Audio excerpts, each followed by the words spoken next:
Morning all. Okay, let's have a look at round 8. This is a special video. My good friend Chris from YouTube Chess Explained is here. Good morning.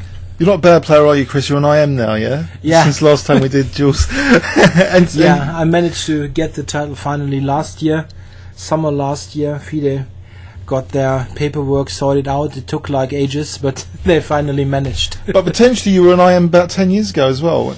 I made my first norms in 1997, so it's already like 16 years ago. But I didn't play so many tournaments because of work-related time restraints. So it took a while, but it's still a good thing to finally have managed. So cool. And so you've enjoyed coming. You're in London now. You've enjoyed the venue a bit. It's been good. I've been to the last 2 rounds. This is round 7 and round 8 that I visited, and it was very nice to be in the commentary room and enjoy the games together with the title players to do the commentary, but also with the general audience. It's very nice to have so many people being captivated by the event and by the games. So it's very nice. Oh, by the way, we'll be going to the event today. So today, Monday. If you want to meet me in Chess Explained, we'll be at the venue later today at around 2 o'clock. So apparently it's not fully packed usually. It's not. But if you're around and have the chance to come, it's very nice to meet. I actually met a total of 5 viewers from my channel yesterday at the venue. Yeah, it was very nice. So if we go together, maybe we can have some YouTube conference today exactly. at the venue. So we're in the commentary room, not in the main hall. The commentary room is where the fun is. It's interesting to share ideas and also watch the players afterwards giving their ideas. They're very often coming to the commentary room to show their ideas from the game. It's very nice. And also sometimes they do comments on the games that are still running. So it's very nice to meet those players, sort of face to face. Yeah. Okay, so Magnus Carlsen against Aronian was the clash of the titans of the tournament, 2 favourites. So C4 from Magnus, English. Okay, so E6. It's a bit of a dry start, isn't it? It's solid, what you'd expect so far. Catalan. So D takes C4. Yeah, this is the main line. Catalan. We already had this in the tournament in the game Ivanchuk against Grishuk from round 1, I think. And it continues Queen C2 and A6 now. And here White has the principal choice between A4, preventing B5, or taking on C4. And taking on C4 is maybe the main move, and this is what Magnus did here. Queen C4, B5, Queen C2 back, and Bishop B7. Yeah. Actually, there's something very neat about this game that I found quite aesthetic about how the A7 square is used later. Yeah, exactly. This is a very key point. Here is the main branch of this whole opening, of this whole line, where White needs to decide where to put the C1 bishop. It can go to F4, to G5. This is what Ivanchuk did. He played Bishop G5 in the first round. Or you can go Bishop D2. Now, Bishop D2 is what Carlsen played, and this is maybe the most ambitious move, trying to sometimes play exactly that, Bishop to A5, attacking C7. And it also has some other ideas, like preparing B2 to B4, and this actually happens later in the game. To stop C5 altogether. Yeah, this is the whole thing about this opening. If White manages to prevent C5, he will have some edge because the C-pawn is somewhat weak. I was wondering about this because that looks potentially horrendous for Black, but Black can use that as a biting point for A5. That's the thing, isn't it? Yeah, this B4 move has got its pros and cons. We see in the game, Aronian now goes Bishop B6. This is a flexible move. It prepares maybe Queen to E7 at some point. And it protects C7 right before it is being attacked, so it's a bit of a prophylactic move. And the thing is, if White goes Bishop A5 now, there's Knight C6, and it doesn't make any sense. So White needs to find some other constructive move. And Magnus went A3, if I'm not mistaken. Yeah. And he prepared B4 this way. And Knight BT7 played, and now B4. Yeah, this is the idea, stopping the c-pawn. Yeah. But it has got its drawbacks. Yes. You only need to look at the light squares. Yeah. This is the problem. White has got c4 weakened, d5 weakened, e4 weakened. Yeah. And this is what Black's arguing. Basically, okay, I cannot move my c-pawn, but I've got good squares. So And the big move of the game is coming now. Beautiful idea. Yeah, to just rook use A7 b4 is very nice. as a sort of, because that's a I think you mentioned before about having a queen on there is aesthetically pleasing. You've got a nice battery there, and you've got a nice battery here for a5. Yeah, this is very nice, a multi-purpose move which puts some pressure on the long diagonal. It prevents e4. Yeah. White cannot expand in the center. And even there's the queen a8 and the rook on a7 lining up for potential a5 using the a file. So so very nice. And how does white make any progress here? It's really difficult. At this point, actually, Magnus started to think a bit. And after a while, he played knight to h4, which is basically an admission of failure for this opening. If you need to play this move, it's simply nothing. I think the main idea would be rook fe1 instead of this, to play e4. Yeah. Maybe, but then black has got knight e4. Maybe you should put it on the board. This idea to play e4. If white manages to play e4, everything's nice. You say nice e4. Black can just occupy e4. And how does white make any progress now? Knight g5. Yeah, you can just take it. And you have got even knight h3 now. Oh, vicious. This looks a bit weird. Yeah, that's dangerous. You don't want to go to h3. Okay. And there's even, I think, knight c3 is better even, or knight g5. So this doesn't really work. You cannot prepare e4. This is why knight h4. But then we see in the game he just exchanged, and it was nothing. So knight h4. Took on g2. And now, with that bishop gone, this is much nicer to place it. You're not blocking in any bishop. Yeah, this is actually what Carlsen said afterwards in the press conference, that he had underestimated this move in a way. Black doesn't need to play it. He could have gone for other things, like let's say knight b6 to c4 or something. But this is probably the most direct way to play, as you're going for a5 immediately. You need to protect b5 so that you can b5 so you can play a5. So that you can play a5. And it's really, it's just neat. It's nothing. Iranians played in a very suave, relaxed way. Basically, he was sitting there like, okay, what are you doing? and simply wasn't troubled at all. One thing, maybe instead of rook c1, you can look at e4 again. You always need to check if white can take the center. But black can play e5. He must play e5, but it's also good. And white is simply, he doesn't have really he's got potential weakness on f3 now. Pieces, that would be terrible, wouldn't it, for f3 as well? Yeah, and also after d takes e5, black can even take with the bishop, which is an interesting idea. It's hard to prevent c5 now. Basically, it's impossible. And if black got to this, it'd be dangerous. Yeah, white, especially, it's got a very silly knight on g2, and it doesn't have any bite, this position for white. You could try f4 here. Yeah, it's bishop d4 check, and c5. Ooh. And this is probably even better for black. Yeah, e4 is a bit of a tight. Yeah, it's just beautiful. Yeah, no problem piece for black. Yeah, he simply has got active pieces. So at this point, I think Carlsen decided to wrap the game up to a draw. There is nothing. And so he should have played one e4 then. He shouldn't.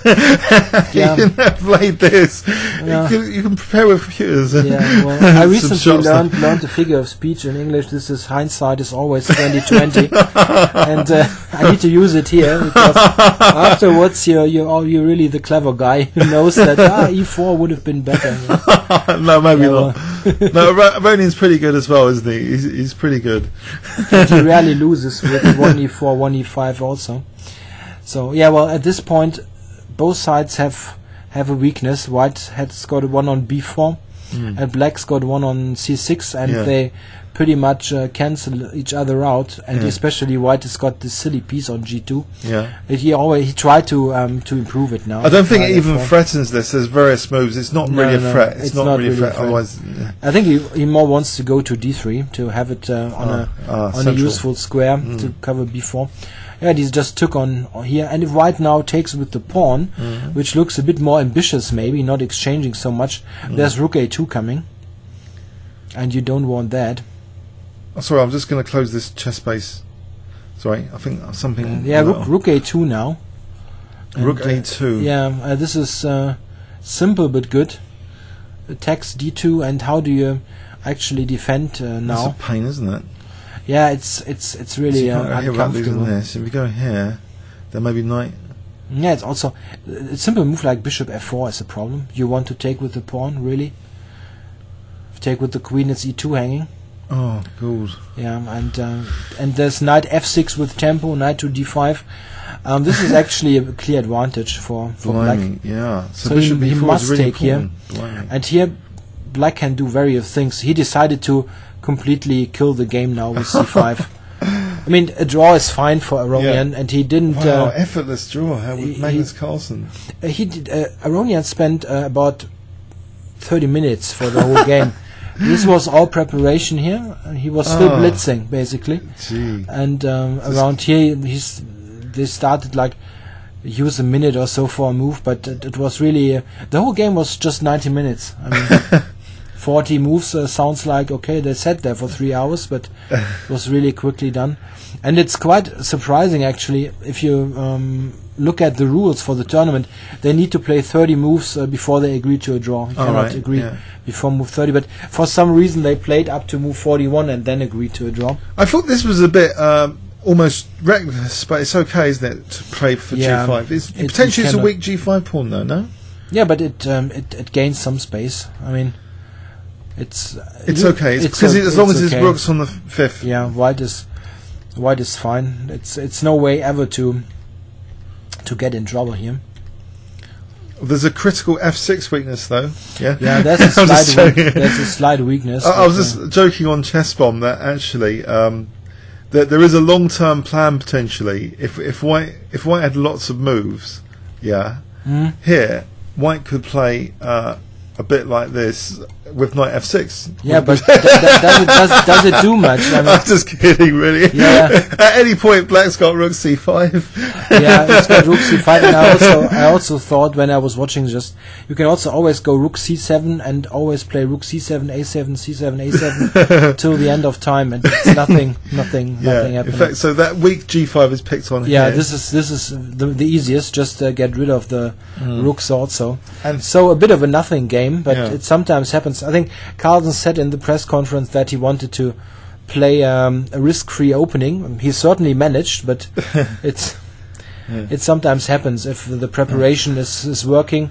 And obviously Aronian was ready for this setup, this opening. So it's great for black to remember that plan though against that bishop d2. What a model game for equality. Yeah, well, there are other ways for white to play. You don't need to play b4 at this stage. Right. You can do other moves. This b4 didn't need to be played here. Okay. I must admit that I forgot the theory. I looked at this for white years ago, but I forgot really. All right. Should we do it as one video, like round video? So we carry on. Just go through. This might be a longer video than usual because of the duel. Yeah. But thankfully that draw was not too much content. But here I think we've got a juicier game. Yeah. We've got a very juicy game. So Vladimir Kramnik against Peter Zvidler. So we see a Grunfeld defence, which Peter had some great success in the past to qualify for this sort of World Cup. Yeah, Zvidler is the world's foremost exponent of the Grunfeld. Lots of players play it nowadays, but he played the Grunfeld from his childhood.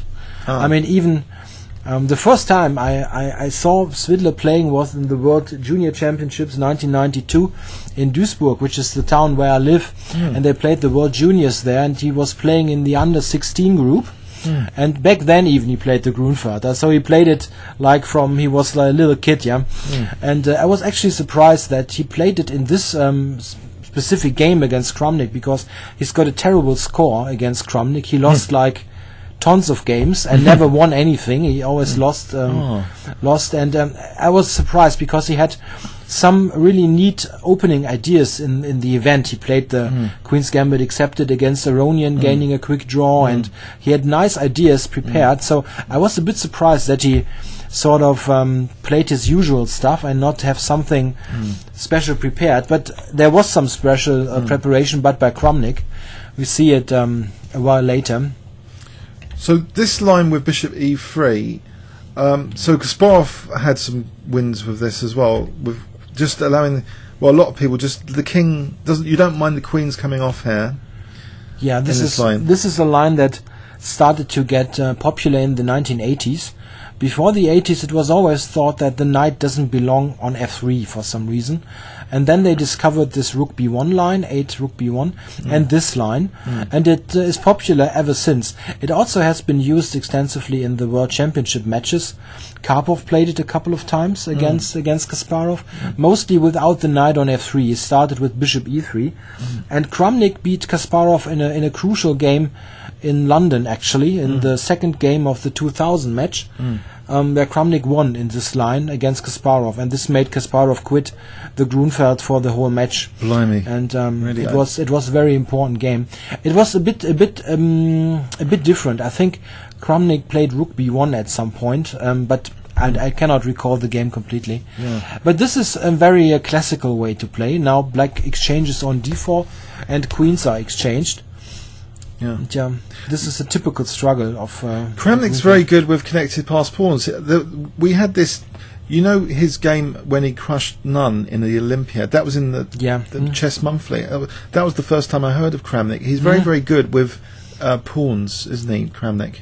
With advanced pawns. He's absolutely, he's absolutely great with the central pawn dominance. Yeah. If you look at his games, you very often get the situation where he's got like this pawns on e4 and d5, or e4, d4, those two pawns in the center against, let's say, pawn on e7 or pawn on d7.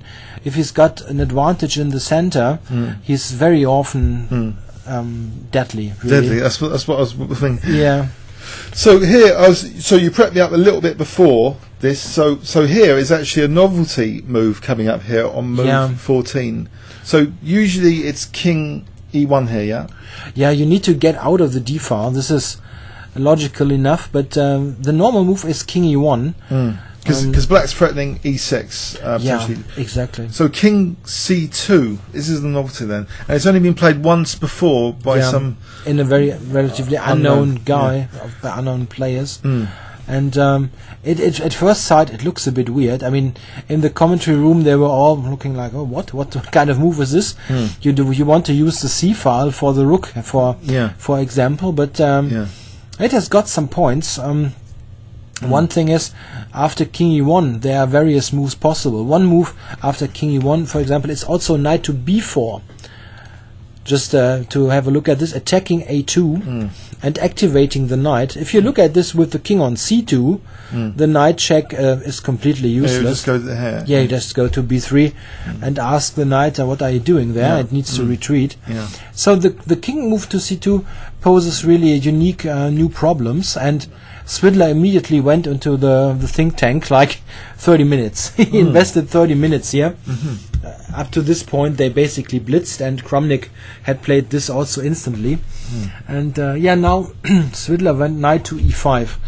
And he had those two possibilities, knight a5 or e5. And knight a5 at first maybe looks a bit weird to put it on the side of the board, but it... you got this and you've got bishop d7 and rook c8. It's the more active move in a way, because knight e5 allows white to exchange it and expand in the center. So he had the that's a good point. The choice to play knight e5, sort of admitting, okay, I'm slightly worse, but I'm trying to defend, or knight a5, sort of, getting into an infight and try to get something against the king or break up the center. I mean, there are moves like, let's say for black, like f5 here. What was that computer line you showed me before? Yeah, there's a weird line here. Bishop g5. Bishop g5, yeah. Which is the normal response with the king on e1. Yeah. Bishop d7, bishop e7, rook e8, bishop b4. This is a big point, attacking the knight on a5. If you imagine this position with the king on e1, there would be rook takes e4 check, winning the bishop. So this is a difference. And there's a beautiful computer resource here. Yeah, black can play rook c8 check. King moves. Rook c1. Oh, sorry. King c1, and then knight c4. Amazing. This is a funny move. And it gives black really active play now. Yeah. If white does not need to take on c4. White wouldn't have that rolling pawn center. Like the, Yeah, black has got active play now. If he takes on c4, there's rook e4. It looks nasty. Yeah, sort of skewering the bishop two. h6. Then bishop h6. It's really funny. White has no way to save the pieces. So this is actually better for black. Yeah, black has destroyed everything. Yeah, here he would have had an advantage. He's got 2-to-1 pawn majority as well. Yeah, White can play king c2 though, and wrap this up to a draw probably. All right, so bishop takes. Yeah, and bishop takes, rook c4. But it's better than the game. Somewhere, king somewhere. And opposite color bishops. Yeah, it's nothing happening. Okay. Nothing happening really.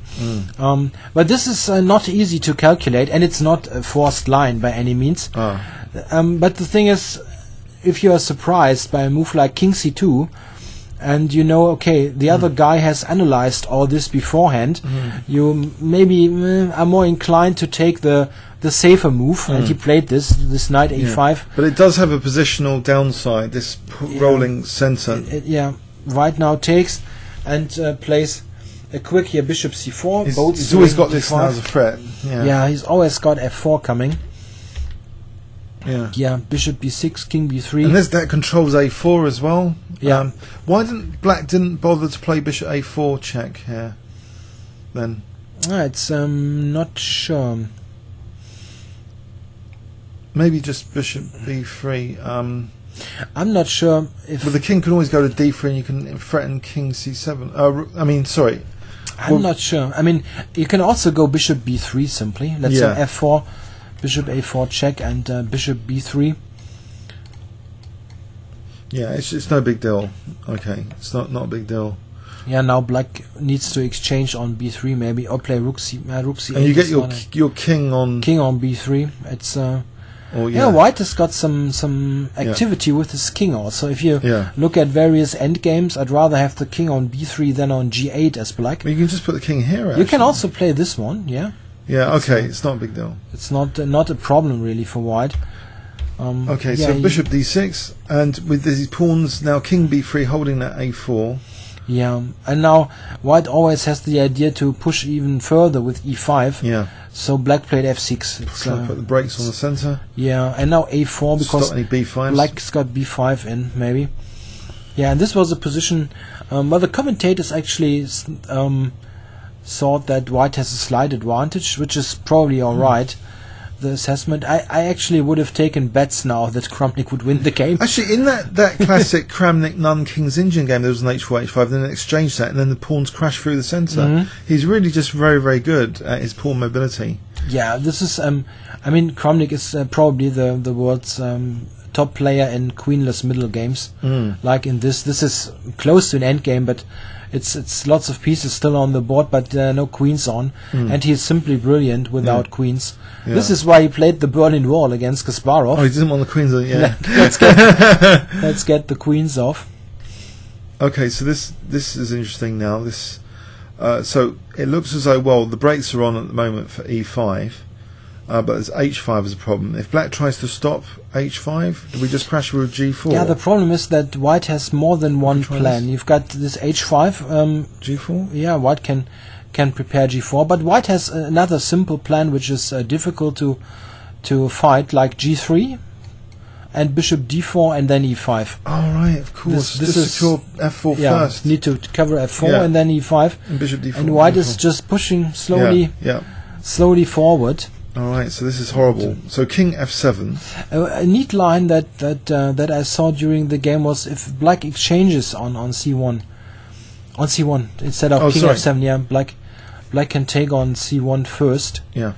There's rook c1 and king f7. The idea is to play e6 now. Yeah. Here White has a really strong move. This is rook f1. It's very interesting because if black now plays e6. You play e5 using this tactical trick on the f-arm. So you're going to get in your d6 squash. Yeah, exactly. Now black needs to play really ugly chess, like bishop f8. It doesn't look too promising. No, it's it looks more like lost. Yeah, it's really terrible. So the thing is, black is worse in this position, but it doesn't feel like you necessarily need to lose, but it's so difficult to defend this, as you always have to look for white improving, like this bishop d4, e5, g4, g5, h5. And Svidler was also running short on the clock now. I mean, he spent so much time in the beginning. Maybe he now took on c1, and the Kramnik exchanged on g6. To take his mistake, a notable GM on YouTube has said. I hate this. I hate this. You don't believe in that generalization? No, I don't believe in any generalization in chess. No, we have these terrible arguments sometimes on ChessCube. But do you not think that the improving players, 0 to 2000, need generalizations like you might need crutches to walk? You need the crutches. Yeah, they are useful, but to take a mistake is simply bullshit. Really? Really, it is. Statistically, it could be a very good rule of thumb for people 0 to 2000. Yeah? I don't think so. Why not? You think people 0 to 2000 need to be taught to play the position? Do you? Without any generalizations? No, you need to. What you need to do is to look at games and learn. No, you need to learn patterns. For example, if you look at this game, you can take any sort of game. You see that white has got a central dominance here, d4 and e4, d5 and e4. Yeah. And the idea is to play e5. And so with this game you can learn the idea g3, bishop, d4, e5. Yeah. And this is something you sort of note in your brain, and in some other situation you come up with the idea. This is helpful to have a pattern, concrete ideas associated with concrete positions. Yeah. These occur all the time. But players 0 to 2000, they're not going to have this knowledge of thousands of games. They need these broad generalizations. They don't have the knowledge. You need to look at the games one by one, and you accumulate these kind of ideas. This is the way to learn chess. With rule of thumb, you don't get anywhere. You're really against rule of thumbs, but they're so popular everywhere. I think maybe there are, but they don't get you anywhere. I don't think so. But these people on Reddit are creating lists like knights before bishop. Like the Taresh lists and stuff. Yeah. You don't like generalizations at all. No, okay. I don't think so. There are really very few that. Okay, I mean, everyone agrees that it's important to look at the center and so on. This is just a basic strategy in chess, but to take as a mistake is just nonsense. There are situations I take your piece and I just win the game. Okay. Say a number 5 and I say 6 and I win. The crutch metaphor. You know when they're just starting out chess. The importance of the center. You say someone the center's important. Kings. Those are generalizations. They're the elements. Yeah, they're elements of chess, but taking as a mistake is nonsense. Okay. All right. There's a justification here for taking on c1. He's trying to hold up the center. Yeah. Here, after king, instead of king g6, black could consider h takes g6, which is looking somewhat more natural, if you ask me. But it's also difficult. White takes on c1 with the bishop. With the bishop. Yeah, with rook, there's rook h8. Yeah. So bishop c1, and this is actually very interesting. This position. How would white continue here? Black can go, let's say, king g7, because rook h7 is somewhat a problem. And now we are at the point again where you look at plans. Yeah. And the plan is still to go e5. This is the main plan. Even here? Yeah. What else? Yeah, you cannot do it in a moment because now black takes and it's no mistake. but you can go g3, for example. Prepare that, and then go bishop to b2 and e5. That looks very nice. King's on something like this, and it's still interesting. Yeah. But I don't know. I felt that h takes g6 gives black some better chance to defend, but it's difficult. In the press conference, they also couldn't really pinpoint where black really went wrong. There's a weakness here for bishop c5 though. Yeah. Does that matter? You can sacrifice this pawn. Bishop b2, bishop b6 and e5. Now black cannot d6 maybe even. Yeah, there's d6 coming and there's g4, g5. White can expand. It's a pawn sacrifice. Yeah, you take and then you get over here and it's black cannot go rook h8. This is important because of double take on f6. Oh, bishop takes f6. Yeah. This is not on. You can just take twice. Yeah. And it's really a positional compensation. Black can try to hold on with passive moves. Oh, it's horrible. Yeah, but it's hard to tell and very hard to play as black. You need to choose between various lines that look like a disadvantage, but it's hard to tell which is better. So he took on g6 with the king. The idea was to get counterplay on the g file. It's a valid idea, and maybe it's okay. I don't know. Bishop c1, rook g8. This was Swidler's idea. He wants to get the rook active, and now there's g4 played. Yeah. Okay. Maybe it could have gone h5, but so h6. It does look passive now. So rook h5. So we've got this threat, numerous threats from f5. Yeah, I think around here it gets really difficult. So f5 check immediately here was no good because... Yeah, you can go to f7 and you attack g4. Of course, yeah, that's the idea. Just you get g4 back and you cannot... So he's preparing it slowly, or other things. King f7. I think king f7 is the last e5, point. Yes, he's preparing actually e5. Yeah, and now e5 is coming. Instead of king f7, I think the better defense was bishop c5, but it's not clear if this holds. Attacking the b6 pawn. And then we get a similar kind of position like we had before, this kind of compensation type of position. Here white can play e5 still. And black grabs b6, and you can analyze this position. White is probably still better, but it's not losing straight away. At least that was my analysis yesterday. This is what I remember. I don't remember the F5, distinct lines. Might be stronger here, or e6 first.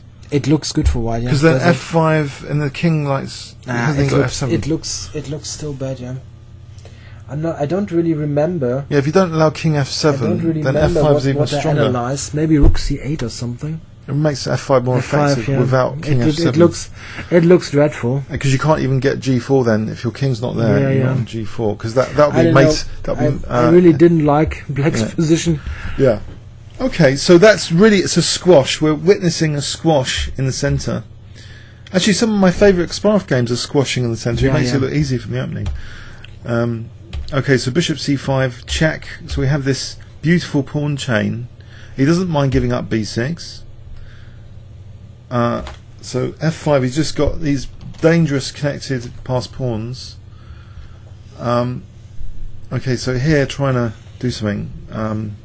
Check. King c4, doesn't mind about b6, that's irrelevant. So g5, just trying to get these pawns. This is so nice. Pawns on d5, e6, f5, g5. Very aggressive pawns, and you will get some passed pawns now in the center. And it would be interesting to see his statistics, how often Kramnik broke through with the d pawn or e pawn at the end to promote to a queen. There are dozens of games, really. It's really his sort of chess. This is why after move 19 I thought, okay, he will win the game. Did you see the crazy King's Injury game against Kasparov, castle queenside? Where he went up to b7. Yeah, it was crazy, and that really put me off my club game later. I castled queenside inappropriately. Has that ever happened to you? You see a crazy game, then you go to a match and you play some crazy idea and you lose. Has that ever happened to you? I played some crazy ideas, but influenced on the day by some brilliancy game. And what I sometimes do is to choose an opening based on something that I saw recently. It very often was okay. I really lost due to some spontaneous decision. I don't think so. All right. But I think brilliancy games are sometimes a bit dodgy to try and recreate because there's high risk sometimes to create those brilliancy games. It needs to, everything needs to work out perfectly for a brilliancy. Especially you need some opponent to make mistakes, otherwise it won't work. So now white has got a big center and will break through. It's just a matter of calculation now. Took on f6. Yeah, black cannot take h6. A lot of things win now, don't they? Here. Yeah. So now it doesn't matter about the bishop hanging because d6 and d7 is just absolutely all over. The two connected half pawns, beautiful. Should we just put that on the board just to show? Yeah. So d6 is an unstoppable thing. Yeah. Bishop c5, say d7, end of game. Yeah, very nice. Those pawns. So bishop c5 was played, and there's many ways of winning. I I saw this. I was looking at Chessbomb site. You've been to Chessbomb, haven't you? It's quite a good site. It's got Houdini. So white's threatening, among other things, just taking, even if b6 just taken and d6 again. Yeah, the pawns. So if b6 you just take d6. Yeah, two pawns on the 6th rank against the rook usually win. Usually win. Note, they not always win. There are no generalizations. So here at the end of the game, they do win. Yeah. So Peter Rosine here had seen this. Yeah. And really, in the press conference, they couldn't exactly tell where he went wrong. I think this is one of the games where you have a hard time to really say, okay, this black move was a mistake. He was sort of in a difficult situation, and he probably needed to find the 100% best moves to somehow hold it together, but didn't manage. No, it's technically lost for a while, though, isn't it? It's been absolutely technically lost for a while. but before, I mean, if you get the job to do annotation on this game, where would you put a question mark on a black move? It's difficult. Yeah, from the opening there was a problem from the opening. It was a little bit of a problem, but it shouldn't be a forced loss. But the Grunfeld is provoking, in hypermodern tradition, the centre. It's provoking, to try and destroy the centre later, but sometimes the centre can lead to lost pawns. Here we had a situation where white has got the centre and black doesn't really had a really good concrete counterplay. Very often you get this kind of attacking moves on the center like e6, f5 and so on, and this wasn't on in the game. It was just squashed like a bug in this game. It was really clear. It's not a good thing for the Grunfeld. Not a good thing. The Grunfeld is in really a good shape theoretically at the moment, but you still always need to be prepared for some surprise, like this king c2. Doesn't look like much, but it puts Swidler really off in the game. All right, so let's go on to next one. So to avoid the video being several hours, we'll try and not do an overview and summary, a second pass detailed analysis. We'll just carry on. So Rajabov against Gelfand. So knight f3. Oh, this is a very interesting game. I'm not spoiling anything. This is a very interesting game. Very interesting game coming up. So Boris played c5. Yeah, he played this before in the tournament. So no Sicilian defense. He could have played e4. Rajabov is also a 1e4 player, but c4. He went for c4, and he obviously had this line prepared. Gelfand had played this in round 2 against Aronian with black, and there we had knight c3, g6, which is a really popular line at the moment. Knight c6, knight c3, g6, knight c6 first. Sorry. So knight c6, knight c6. Just pardon me. Just the game. Knight c3 and g6. This was played, and this is very popular at the moment. And the reason is that here white only has got one really ambitious move, and this is e3. And the idea being d4, and now knight f6 is the point. d4, c takes d4, e takes d4, d5, and we transpose to a Caro-Kann. It's Panov now, Caro-Kann Panov, and this line recently gained lots of popularity because black had really good results with it, and this actually increased the interest in this English line, because this has gone through some re-valuation, and this means if you go to the position after the second move, that white either has to find something in the line just shown or play d4. Otherwise, it's nothing. g3, g6 is not much. So d4. And we had this before in Carlsen against Kramnik also. Kramnik was heading for this as well. And Carlsen played d4, and we got up to move 6, exactly the Carlsen-Kramnik game. So takes, knight f6, knight c3, e6, and here Carlsen played bishop f4. And basically it was a draw 5 moves later. This was yet another case of Magnus not getting anywhere in the opening. I'm pretty sure I've had this in an ICC 5-minute game with Queen b6. Because the bishop's going here, you want to attack c4, and this looks useful to attack c4. This whole line is an excellent choice for black. I mean, I never really put in some time to learn it as black, but I might as well do, because it's a really good line against the English opening. It's really good. It's also been promoted recently by Victor Bologan in a DVD for ChessBase, which I got but never not really had a chance to look at. You watch quite a few DVDs yourself from Transparency? Yeah. Once in a while I get them. I got this from a friend who sold it for like half price, so I got it. Okay, so the idea is to put pressure on white's center with pieces. The bishop on b4, pinning the knight. e4 is now attacked, and now white has only got one move, queen e2. Only one. Other moves will really be horrible. Gruesome. Yeah, otherwise you lose material. All right, let's say bishop g2. Yeah, c4. Oh yeah, drops. Yeah. And you really don't have a move. Otherwise, bishop e2. Yeah, knight e4 is hanging. Of course, yeah. You have no move. I mean, you need to go to Queen e2. And now we are d6. Just normal f4, knight c6, bishop e3. This is all pretty. Why not pretty say standard. bishop? Is that a disaster? Bishop d2. No, bishop d2 is a valid move. Mostly they play it one move earlier, even on move 10. But it's a valid idea. This recently was played in Friedman against Arnold. Yeah. In the Baden-Baden tournament, and Arnold had a good game out of the opening, but this has one big. What was the result of that? It's a draw. Oh, right. At the end, a draw. It's always funny to watch Friedman playing those big guys, because I played with him in the Bundesliga in the same team.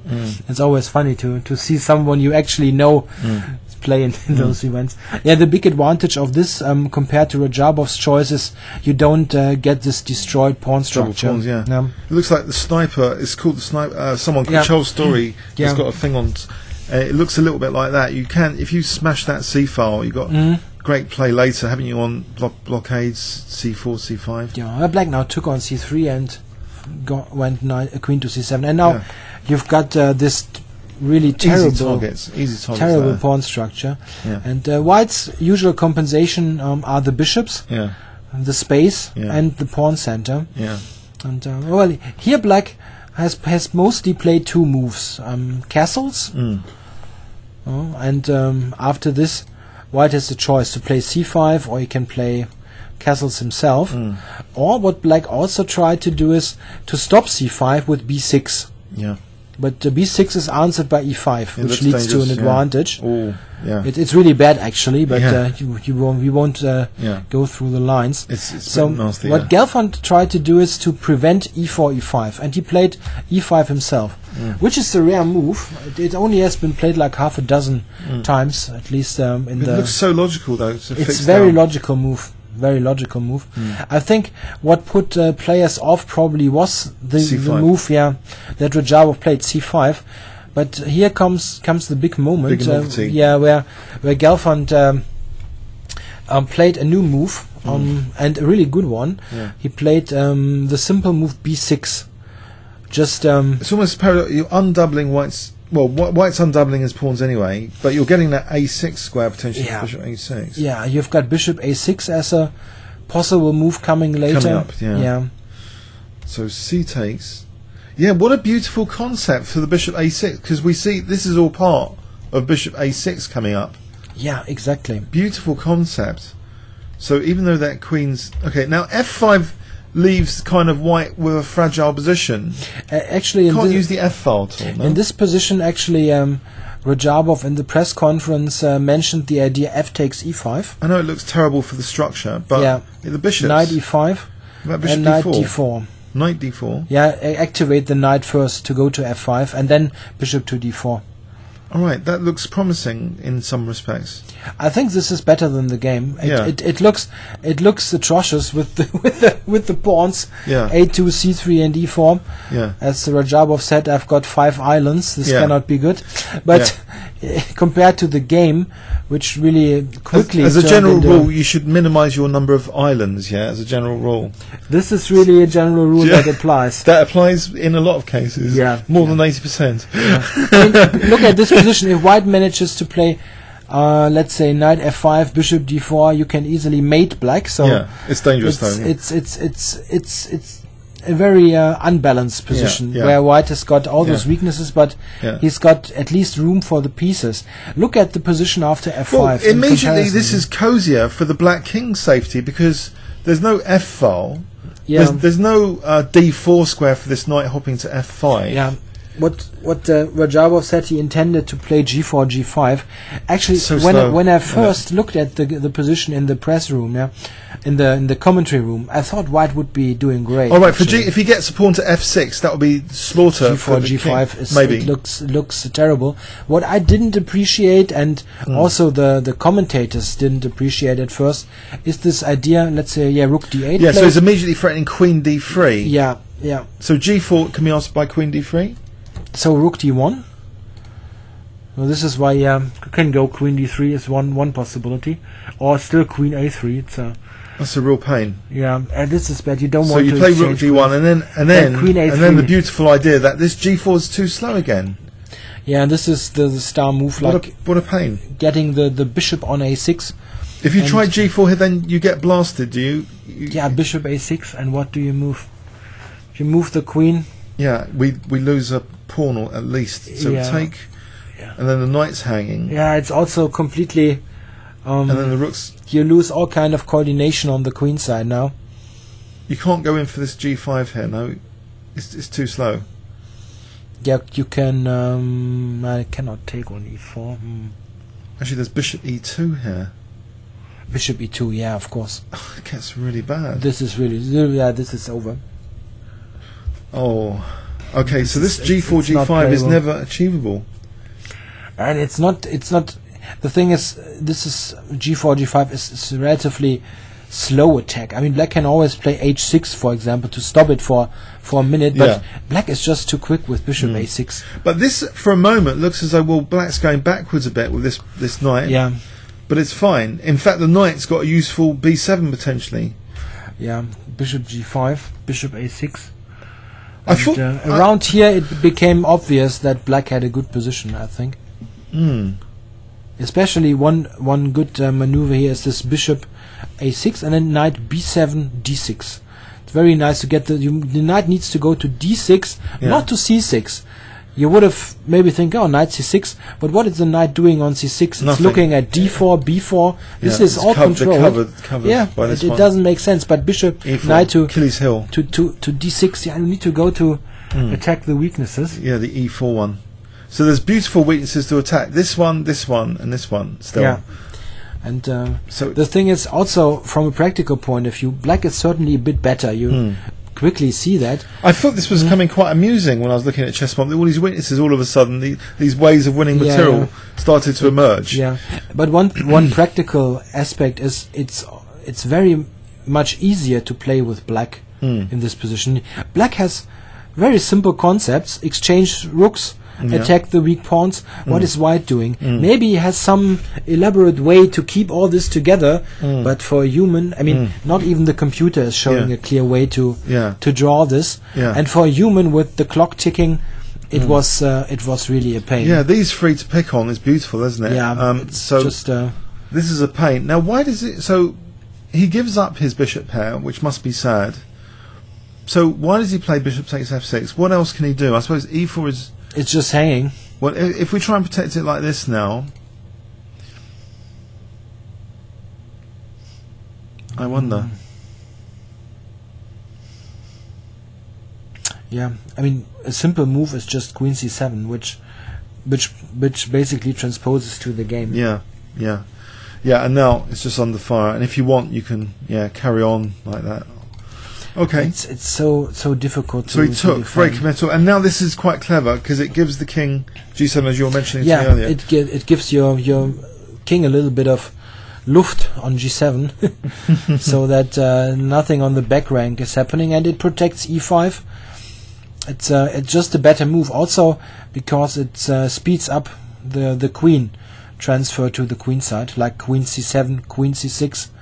This kind of stuff, it's quicker. On f6, you would have need to go back and so on. You just lose time. This is just quicker. And Geffen did a really good job now to mop this up quickly. Queen c7, it's the best move. It's the best. It's amazing. Queen c6, queen a4. Of course, to target two of them at the same time. Yeah. I see. And now Rajabov played a4, and now you can switch back to concrete calculation and notice that queen d7 attacks a4, f5 and e4. Yes, concrete calculation now. and this is just So immediately A4. over. What is it? What was the idea of A4 here then? Probably A5. But he was really Just to desperate. dissolve it. Yeah. Get rid of it. He was probably just desperate. All right. So quick. Now we've got numerous threats, and I taught you about the X button. Yeah, it's really in useful. chess-based light. It's really I useful. cannot believe this guy has been doing videos. I only found out about it 3 months ago. To see the threats without having to put in a move, the threats include knight takes F5, queen takes and knight takes E4. So we've got hanging bishop This here is as well. really a lot. Like a double threat usually is really terrible, but a triple threat basically means a complete breakdown. So he tries to dissolve one of his weaknesses, but now comes losing a pawn with the bishop hanging. So the bishop moves, and now nasty move, queen b5 threatening mate on the spot. Yeah, and it's not so easy. You only have this move to defend the mate. Now knight g5. Oh, it's vicious, isn't it? And yeah, and here we see a little point of this g takes f6 Yes, instead of the king's got to because escape, otherwise queen a8. Yeah, queen a8 would be mate. Okay, he wouldn't have had the same position, and Gelfand, of course, would have seen the mate. But yeah, you have the possibility to do knight g5 now because you've got a safe king. It's so cruel, chess, that this position shows the absolute cruelty of chess. That black can do ridiculous moves now, give up either knight or bishop and still win, apparently. So Yeah. you can play check here and still win. Queen e2. With queen e2, with now the threat of queen e3 check. Actually, what is the actual... Yeah, queen queen e1. e1, queen e1. Oh, for bishop f1. So queen And g2, queen we've got queen e1, ouch. yeah. And even bishop b7 in this position is winning as well. So we just take, and we've got queen e2 threatening knight f3. That's totally winning as well. Yeah, that's a typical computer line. If knight it's d2 working. though, if knight d2, just out of interest, we can... Yeah, you have to check on. But is this queen is this a mate? queen I don't e1? don't see a mate at the moment. I don't want to turn on an engine. Oh, maybe we just... I don't see a mate. Is there a mate? I mean, you can always just take d2 or something and win the game. Yeah, it's still crushing. Yeah. And white has no place for the bishop even. Oh, right. I mean, yeah. But it's what Gelfand played is just the human move. He took on a5. If he go back, he just took on a5 with the pawn. Just leaving. Now he threatens bishop b7. Oh, yes. This is so deadly. Of course, yes. He threatens because he's made way for bishop b7. So if h4. Yeah, just bishop b7, and you just get all this attack for free, not sacrificing any piece and attack with all of the pieces. Yeah, nasty. And this is why Rajabov resigned. Yeah, so after b takes a5, too much. What a crushing victory! And Rajabov is world number 4 at the moment, 271. Yeah, he's an excellent player, but he somehow stumbled into this really bleak position where you don't have any prospects at all. But he hasn't been playing in the elite events in the last year that you see on He chess. didn't play so many of this, but you don't know why. I mean, he's also just married a couple of months ago, so maybe he's got some other nice things to do. Yeah, I don't know. But if you look at the position, it really looked like a one-way street game. Maybe after f5, 17 f5, where we had this idea to take on e5. Yeah. After white plays f5, it's very fixed, this pawn structure, and black can go to play against all those weaknesses. Maybe here was the point where you should have taken on e5, and this is maybe one of the moments where you dynamic play in it. Where you recognize if you're in good shape in an event or if you're in bad shape. If you're in good shape, maybe your radar sort of tickles and says, oh, after f5 I got problems on the queen side, so you look deeper and maybe play this f takes e5. What about, that reminds me of the Tao game I was going to cover with f4 in the 1960 match. Tao played this outrageous looking f4 anti-positional, but it in the down the centre, and that was structurally awful, but it created some chances anyway. Yeah, he was always going for this concrete play. What he also wanted to provoke Botvinnik a bit. I think he was aware that this move is very, very shaky, but he often went for this calculated risk. Here it is a case where you need to see that the other continuation leads to a kind of one-way street game. Yeah.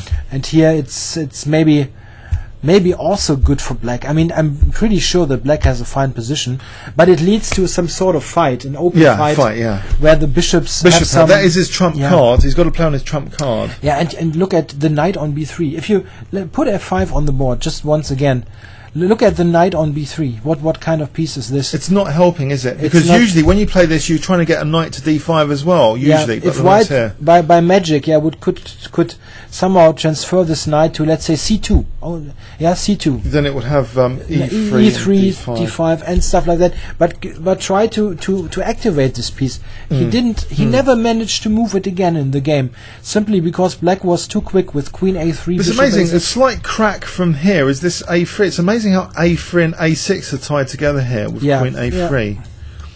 Yeah. I really liked this game because it sort of had a very smooth flow for black.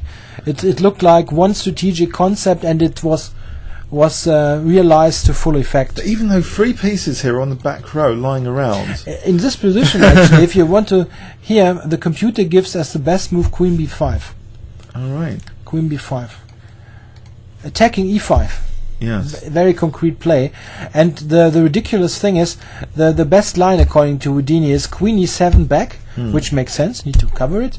And then he wants to play queen e2 back, queen a3, and it's a draw. This is a typical ridiculous computer line. Of course, black will never play this, because he can just play on here with bishop b7 or knight b7. Black can just play for the advantage here. It's complete. This computer line is complete bullshit.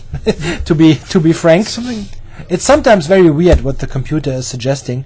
It wants to repeat the moves because one evaluation is like 001 and one evaluation is 005. It's useless. Black needs to, and black would have played on here. Gelfand would have not gone for it. Because it should be an uphill, even if it's tiny advantages increment. It should be uphill. It's something. That's what you're saying. It's simply a position that favors black in the long run. Maybe the computer doesn't really see at the moment. It sees, okay, white has got some space advantage on the king side. He's got 2 bishops. Okay, but so bishop b7, say. Can we? All right, no, let's not. We shouldn't go into. We're going to take a 5-hour video. yeah. Okay, no, let's go on to the next game. Okay, very interesting though. Well done, Boris. That was his first win of the tournament. He was really very much satisfied after the game. He was very happy. He came to the commentary room and was beaming like someone who just created something beautiful. He was very glad about this. Yeah, it was a nice game, really nice game. Okay, so then we've got one game left. So Grizchuk against Ivanchuk. So the 2 Chucks. And the 2 time travel addicts. So it was clear that they would maybe have some crazy time management issue. Okay, as an open Sicilian, which is first for this tournament. But not not e5, which is Sveshnikov, but instead g6. Yeah, this is actually interesting. G6 is normally considered to be bad here. So Vasily Ivanchuk playing black, just to make clear. Grizchuk playing white. No, normally G6 is believed to be bad here because of knight C6 and E5. Yeah, that looks tempting. It is good for white, according to the books, but Grizchuk invested like 7-8 minutes or something and then didn't go for it.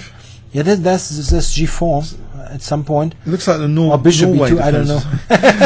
Yeah, maybe. But knight to G8 is what they usually play, all the way back. And bishop C4, bishop G7. And then there's queen F3 or bishop F4. Bishop F4 mostly. And this is supposed to be good for white. I'm not sure. Ivanchuk certainly had some idea with going for that, but Grizchuk didn't want to find out. One point in this position, if black is it here? Okay, that's not good. So he played bishop E3. He played bishop E3 instead of knight takes C6. Interesting. Okay, so bishop E3. Yeah, and bishop G7, and now we have transposed to a regular accelerated dragon position. Queen A5. This line is actually interesting for black in the accelerated dragon because it prevents the long castles by white. You don't get this F3, Queen D2 long castles position. Here simply E4 is hanging. If you play F3 in this position, yeah, you actually lose instantly. Queen D4. Yeah, it's a trick. It's been played numerous times. It's gone now. So C94. Ouch. Yes, that is pretty nasty. Yeah, it's pretty bad. And if you play A3 here, you're just asking for even Can more. take C3, right? For the queen. Yeah, That's vicious. it's really bad. Yeah. But it happened. It happened before. White actually needs to castle or play knight b3, so castles was played. The fun thing is that they used lots of time. I mean, they really seem as though they didn't know the theory. It's really cool. I mean, bishop b3. They're just searching through their databases then. Yeah, I think they really their mental databases. Try to work out beforehand some things. d6, and now we should play the interesting move knight d5. This is apparently what they said a rare move. But it's interesting. So what's going on here with the e4 pawn? What's the punishment? Takes and then take on e7. Yeah, can take twice. And then c6. And even c6, and it's a pawn. Yeah. It's a pawn. Yeah, what black is not supposed to do is to take on d5 now. This is really a positional mistake, but we should show it.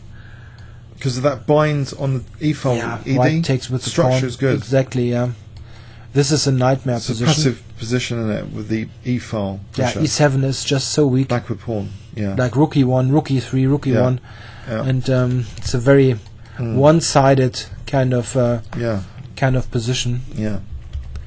So this is not on. And yeah, white is of course threatening e7, so this is why Ivanchuk played rook e8.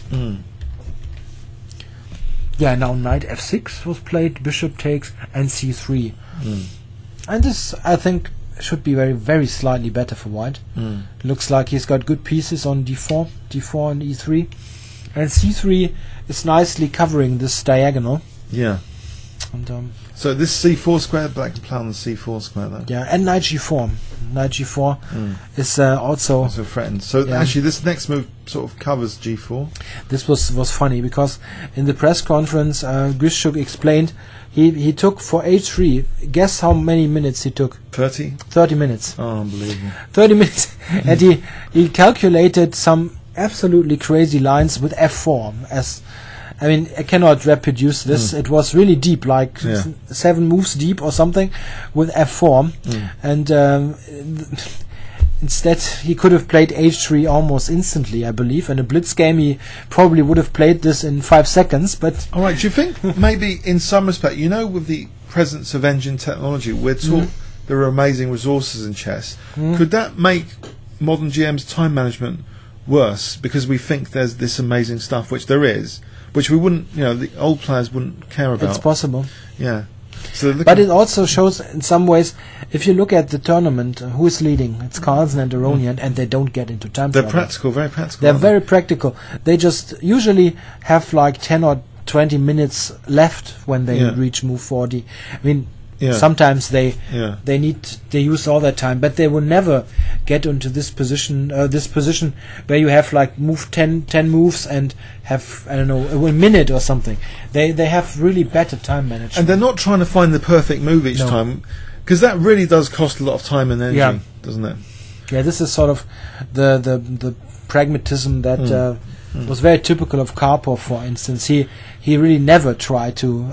I mean, of course, he tried to make the best move, but if he saw a really good move that he tasted, that felt right to him, a small advantage is okay to climb with small advantages. Then he pushed this and he made the move quickly and put pressure on the clock. It's like climbing a ladder, right? You can go in small steps. Yeah, exactly. Yeah. So I did a video. Calculation is sometimes a mistake with this Magnus Carlsen game example, where he rejected Queen B5 in the London Classic against Luke McShane because he thought there was no counterplay after something like B3. He didn't calculate any more, and Luke McShane had spent about 40 minutes. Yeah. So sometimes you can also just stop a line if you say there's no counterplay here for me. You might as well just stop. Sometimes calculations is really a big, terrible thing to do.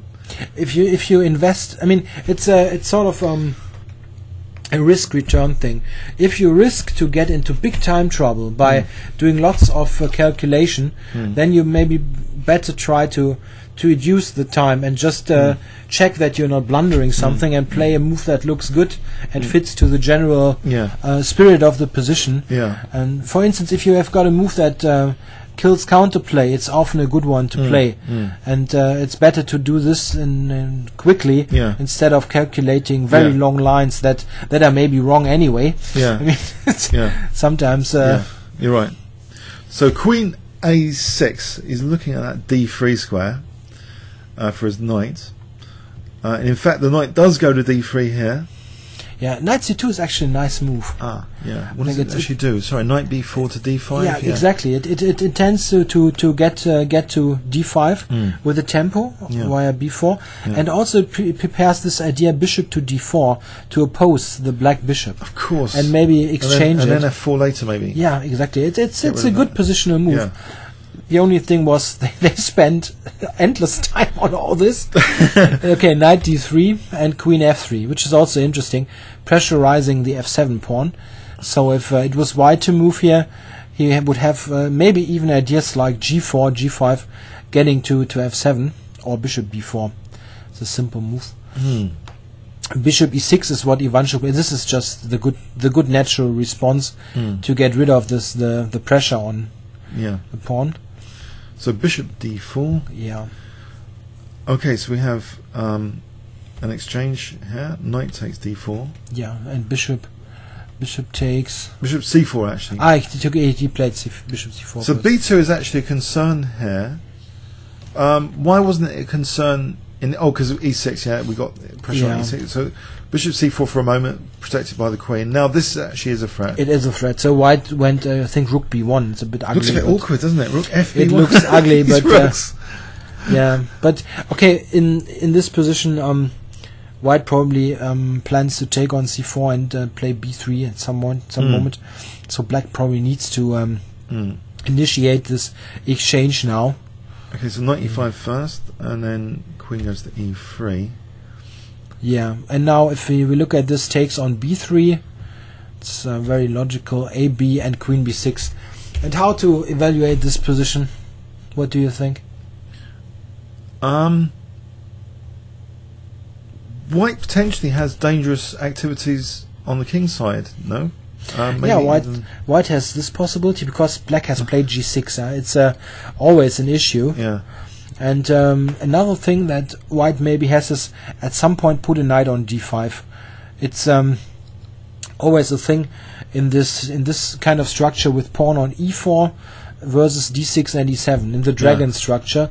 The main defect of the dragon is the D5 square. Yes, because then E6 will be unpalatable. It's a bit ugly F6. E6, and this is one idea. This is also why he went very shortly in some moves. He went knight to C2 to get the knight to D5.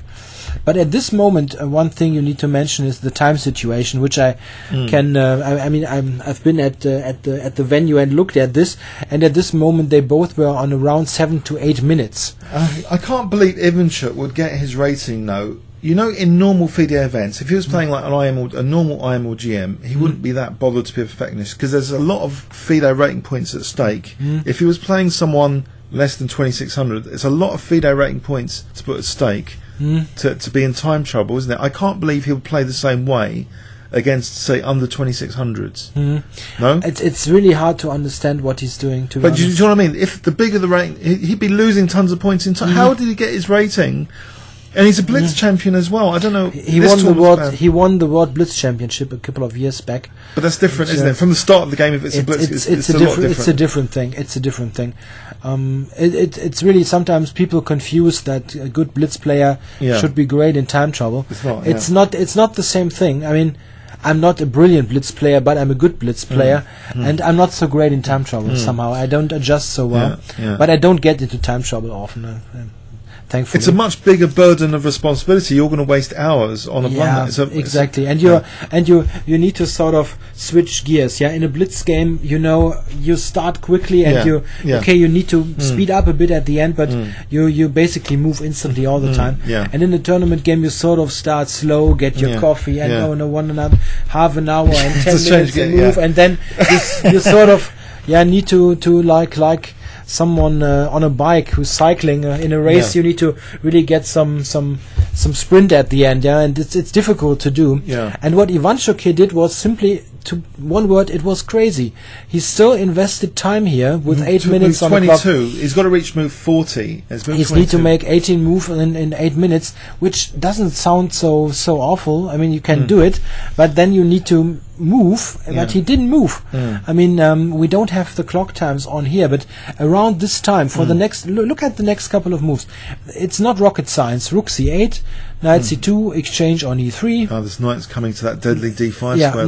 Now knight d7. The idea being to play king g7 and knight f6. Yes, to challenge the knight on f6. To challenge the knight. It's not difficult, but he took like a minute or 2 minutes per move. He didn't play king g7. Strangely enough, yeah. He somehow tried to make the best moves still, but it's not on anymore. You need to reach move 40. And around here it was basically clear that he wouldn't manage. He's intending to parry with knight b6 maybe then? It seems so, yeah. And he also actually tried to play a rook b6, attack the pawn. This was one of his ideas. But okay, the king's interesting on e7. That's interesting. Because these rooks are kind of disconnected here. So if black's potentially got nicer rooks, hasn't he? But the thing is, it's really not so relevant. There's no targets, is there, on the c5? It's not. Yeah, the problem from a practical point of view was the position didn't really matter anymore because he wouldn't. I mean, he would lose to both of us here on time. He wouldn't do this in a normal. That's what I'm saying. If he was playing someone much lower, he wouldn't do it. Maybe not. No, he's very successful in those. He plays open tournaments once in a while. Yeah. Played the Gibraltar. Well, for example. Olympiad, he did fantastic, didn't he? He does really well in the Olympiad. He is an absolutely brilliant player. There was no time pressure issues there, was there, in the Olympiad? I don't know. It sometimes maybe doesn't adjust well to things. In lots of events nowadays, they've got this increment from move 1. This is an adjustment, of course, if you hang on, switch on all the time. I think there's a clue in the masterclass he gave at Gibraltar. He says when he's playing for World Championship things, he feels a lot more stress, I think, for the status, and maybe that's why. It's possible. It's a much more prestigious event, of course, than some open tournament. Yeah. As difficult it is to win like Gibraltar. Yeah. So it's maybe because he cares too much, he's trying to be a perfectionist. He's a very passionate person to play good moves. Also, he doesn't. Yeah. He's not the kind of practical player. He wants to play the best move. But if you raise the stakes on the games, maybe it affects him badly. It was quite funny actually in the press conference that Grishuk said that he was very much expecting to win on time by now because he was so slow, Ivanchuk. Yeah. And he said he was very tempted to do some dirty tricks with the clock, but he managed to get to not do that. That would be terrible for his reputation forevermore. Yeah. Well, he said okay, he knew that he would win for sure if he would do some. But this is dangerous for White. White has to protect. Look, White was threatened here with a fork, nasty fork. Yeah, but you can always play. Yeah, but so a5 fixing down. It looks passive. This structure looks passive, and it looks as though rook b6 is now a threat. Yeah, but the thing is, he actually spent time on these moves, like 5 seconds when you have 15 seconds left. Let's say instead of all this, just play knight d7, f8, back and forth. White has no big way to improve the position. Okay, so here though, White's going to defend b3 with knight d4. And you possibly go to b5. No, hang on, there's e5 after that. Hold on, what do you do here then? If you play knight d4, there's e5. You don't play knight a1. You can play b4, yeah. Oh, just b4. Sorry, b4. Yeah. Probably a simple solution. Of course, yeah. But it's not terrible for black. Okay. I mean, so rook a6 was played, and it's not terrible for black. Okay, knight d4, but now d6 is a slight issue. Isn't it? Yeah. After this king d7. This is a problem now. E5, the king's just put itself in the firing line. This was a blunder, wasn't it? Hang on. King d7 was a bit of a blunder. Maybe, yeah. I know, it's all time trouble blunder. Kotov, do you like the book Think Like the Grandmaster? Because I hate that book. No, I don't like it much. Alright, he said he used to be a time trouble person as well. Yeah. Or was it someone else? Was it Rzhevsky? Rzhevsky was very famous for getting in terrible time scrambles.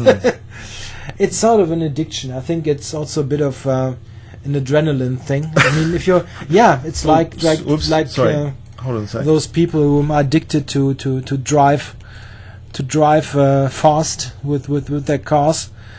They've also got the adrenaline high. But this looks like an outright blunder, King D7. Sorry, in this move, 35. It seems a bit wrong. Yeah. It's just asking for trouble. Basically, it's a tactical liability. We've got E5 now as a major threat, and then C4 if D5. This looks terrible. It looks a bit tricky. So Black tried E5 here. The gaping hole on D5 now. Yeah. So now B4. Yeah, he didn't really have a good square for the knight now. This was a problem. And there's also a sort of pin here for Rook D6 and Rook A8 potentially. Yeah. So AB don't really. Yeah, Black is in serious trouble. I mean, now. he could even play Rook D6 potentially. I mean, but so C takes B, Knight E6. Well, we know he uses that pin anyway on the A file. I mean, Knight takes D6 now. Yeah, and White has at least won a pawn, and he's still got the active play. This is only just one move now, 39. It's only one move to reach. He got close. He got really close, despite his terrible time management. He got close to make it, but now here the flag finally fell. The difference is they both started around, if you like move 22 or something, they both had like 7 or 8 minutes, but at the end Grishuk still had 2 minutes left or something. He is an addict as well, but he somehow manages to do it in a way that he's not liable to overstep the time. He rarely loses on time, Grishuk. He always gets in time trouble, but he doesn't lose on time. In fact, I think I heard that they both got Blitz titles. Between them, they got 4 Blitz champion titles. I think Ivanchuk only got 1, but it's not relevant. Grishuk has got 2. It's not relevant. He's a great Blitz player. I think it's just the status of the event that's affected him. He's usually playing much more practically in other events. Basically, he's not. Yeah, I think, and maybe it's also a bit of an adjustment because there is no increment. But I mean, okay, look at Ivanchuk has played top level chess for all his life, and he's 44 years old now. So he's played like 30 years or more of top level chess, and like 25 of these they played 2 hours for 40 moves. Yeah, and he knows what to do. It's the status of the event. I think that's my theory anyway. It's very likely. And he did say that and in fact he lined up another tournament shortly after this, just in case he did badly here, because he likes to line up his tournaments. And he's an addict for chess. He played so many games, hasn't he, compared to other GMs. So yeah, maybe he's a good player to model, and I really did like him a lot more after that Gibraltar masterclass video, which is on YouTube. Yeah, you've checked that out. It's about 2 hours. It's about more than an hour. Yeah, it's really interesting. Yeah, he's just supposed to show one game, and he's doing like 1.5 hours of all kinds of stuff. It's amazing. Yeah, Stuart Conquest was doing the interview, and he was really not saying much. I mean, Ivanchuk was, and he knew it all from memory. All these games, amazing memory. He is phenomenal. Okay, Chris, that was really interesting. Yeah, so we got through all the games without doing any second pass. I think that would expand the video phenomenally. So thanks very much. I think I'll stop it there, and we'll try and take some pictures then, maybe later at the venue. Yeah, if we're allowed. It's thing you're not allowed to do any pictures or video in the playing hall. Oh, right. It's just a press. The commentary room. Thing. The commentary room. We can do make pictures or a short video. Okay. In the outside, the commentary room and so on. I did a small video yesterday actually with my camera, but I didn't manage in the hotel to do the cutting and work through all this because it was already past midnight. So. Okay. All right. Okay. Great. Thanks, Chris. So I'm gonna stop here. Thanks very much. Okay. Hope you enjoyed it, guys, on YouTube. Okay. Thanks very much.